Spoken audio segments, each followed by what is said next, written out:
निश्चिंत कोइली अहमद बख्श सरकारी उच्च विद्यालयर हीरक जयंती पालित। यह विद्यालय को आगामी दिन में एक मॉडल स्कूल रे परिणत करा स्कूल सबु समस्या दूर करा। अवसर में सरकार सफलता बखाणी मुख्यमंत्री मोहन माझी।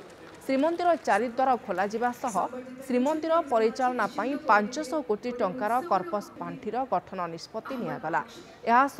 रत्नभंडार खोली सरकार निज प्रतिश्रुति पूरण करिसेंति मुख्यमंत्री। सेहीपरि ओडिया अस्मिता 200 कोटी टंकार एक कर्पस पांठि गठन करा जायछि। चाषी धानर सर्वनिम्न मूल्य 3100 टंका सहित सुभद्रा योजना महिलां 50,000 टंकार भाउचर परि कार्यक्रम हाथ को निया जायछि। खूब शीघ्र यह कार्यकारी करा मुख्यमंत्री। यास आगामी दिन में यह विद्यालय को एक ज्ञानर प्रयोगशाला करा केंद्र शिक्षा मंत्री धर्मेंद्र प्रधान। डायमंड जुबली होता तार उद्यापन दिवस थिला आमर मुख्यमंत्री उपस्थित थिले एवं केंद्र मंत्री भी उपस्थित थिले, विभिन्न सांसद भी माने उपस्थित थिले। आम मानकर स्कूल असुविधा भी पचारि थिले, जहाँ जहाँ थिला असुविधा आम कहिथिलु।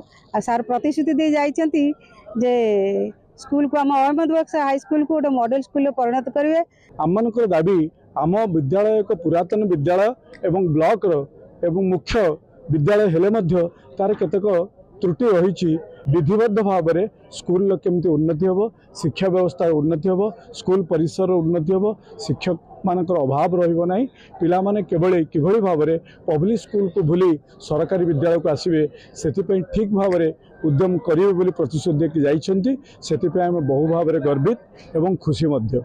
आज आमर 2 दिन धरी हीरक जयंती समारोह जो करूँ गतकाली उद्घाटन उत्सव थिला, आज उद्यापन उत्सव थिला एवं उद्घाटन उत्सव रे आमर मान्यवर विधायकों सभापतित्व एवं आमर जिला शिक्षा अधिकारी सभापतित्व मान्यवर विधायक को मुख्य अतिथि भाव में नहीं आम कार्यक्रम करूँ। से पिला गुरुजी गुरुमा समस्त संबर्धित करा जायतिला।